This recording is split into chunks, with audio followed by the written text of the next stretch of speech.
Typically, when a game is good, that means it will sell well, and lucky for us collectors, that means there is more supply available to help keep up with the demand, and therefore keep prices from getting too out of control. However, as you can probably guess, not every good game sold well back in the day. As a result, certain games can be hard to come by, and you know what that means, the price goes up. Really, all it takes is for the demand to outweigh the supply, and funny enough, there are certain retro games that you could argue have more people who want to buy it now than there were back in the day. Not to mention, these are old games, and so some of the physical copies have been lost to time, for any number of reasons. That could range from being thrown away, sitting in somebody's attic, sitting in somebody's closet, and possibly even just destroyed somehow. As much as it would be nice to think each game is in the caring home of a collector, that's just an impossibility when talking about every single copy of a game ever produced. So, with minimal supply, not everybody can own some of these games, at least not at the price they'd be willing to pay. I've always thought this sucks, and not just because it makes it harder for everybody to have the games they want. What bothers me is that then a game's quality forever has a dollar sign over it. Ideally, a game like Panzer Dragoon Saga could just be talked about in terms of is this game good or not, but instead it turns into a conversation of is it worth all this money, and it just becomes a part of its identity. Funny enough, there's also a lot of really bad games that are expensive and go for high prices. This makes more sense, well, at least in terms of the fact they didn't sell well back in the day, and so supply is more limited. Buying expensive bad games when there's so many expensive good games out there never made a lot of sense to me, but really it all depends on what the collector's goal is. If you're going for a complete set or some form of completeness, then yeah, you're gonna have to collect some bad games. But that's not what I want to talk about. I want to talk about the good games that are expensive.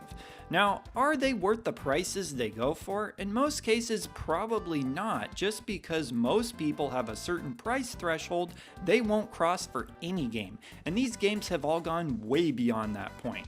But with all that said, we do love video games, and in certain instances it's worth it for people.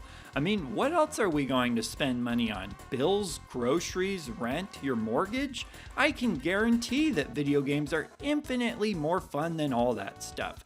You know, I can just see somebody gathering their family all together and explaining to them, sorry everybody, no family vacation this year because I'm spending the money on a copy of Earthbound, complete with the big box and player's guide.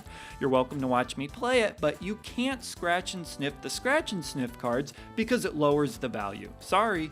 And while we're talking about Earthbound, let's talk about it. Probably one of the more famous games for being expensive. Luckily, this game has been re-released a number of different ways after much demand from fans. It came to the Wii U, the 3DS, and even the Super Nintendo Classic Edition.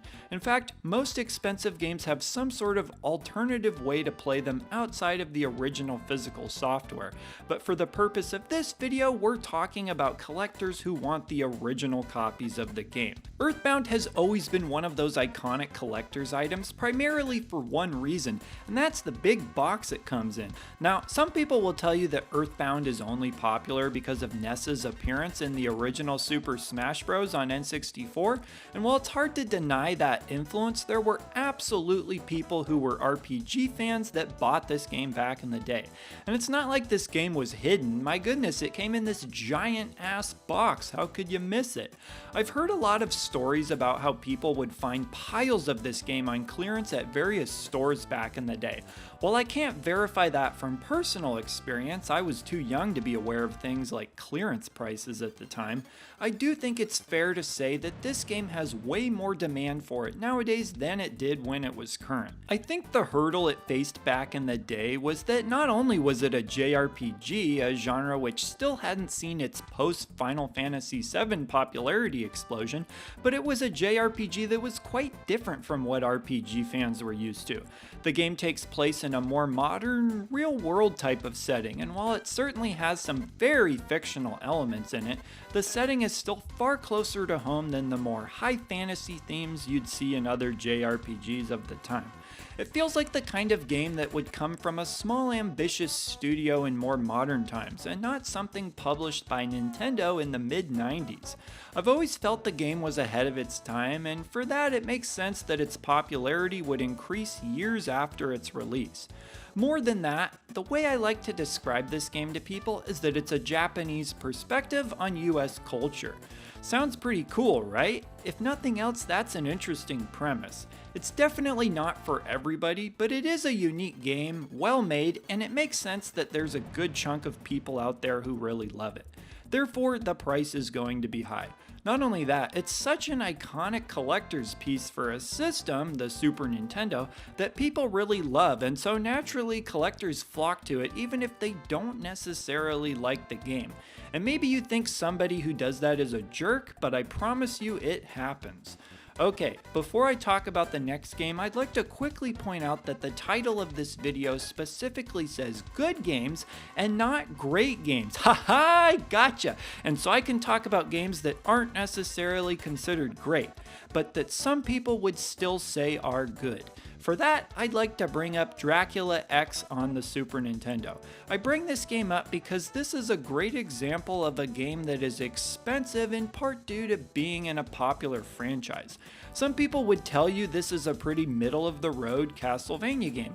While I would personally rate it a little higher than that, the point is that even a middle-of-the-road classic Castlevania game is still a good game, and especially for a fan of the series.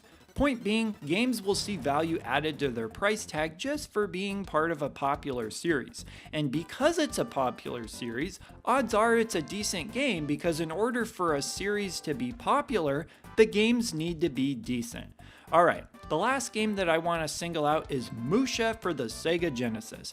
I bring this game up specifically because a huge part of its reputation comes from one particular feature the game has. Musha is an awesome 16-bit game all around, but it has a standout soundtrack that will blow you away and is just one of many examples that single-handedly prove the Genesis could have great music with the right people working on it. Of course, what Musha also has going for it is that it is a shoot 'em up. Shoot 'em ups are just one of those genres that garner a lot of attention from collectors because there are fans of the genre who want to collect the games regardless of platform.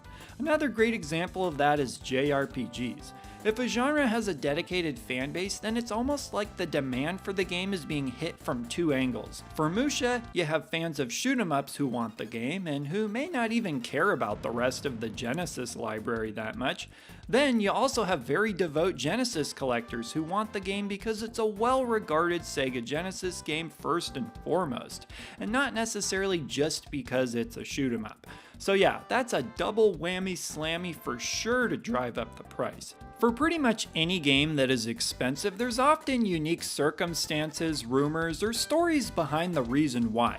Like for Panzer Dragoon Saga, how it's said that the original source code was lost. How in the world does that happen? Or for Demon's Crest, it's said that the game had reported negative sales because more people returned the game than bought it. How is that even possible? How do you return a game that you haven't even bought? I'm inclined to not believe that one. And then there's the famous rumor of how Hagane for Super Nintendo was a Blockbuster exclusive, which luckily the YouTuber SNES Drunk proved to be incorrect a number of years ago. I actually get quite a kick out of this kind of stuff, and so for this video's question, I'd like to ask all of you to talk about an expensive game that you have a strong opinion about. Either why you'd really like to own it one day, or perhaps just why you think it's as expensive as it is. And of course, you can always just comment on any of the games I've mentioned in this video. I'd really love to read what y'all have to say. So with that, leave your comments down below, and I will see ya in the next video.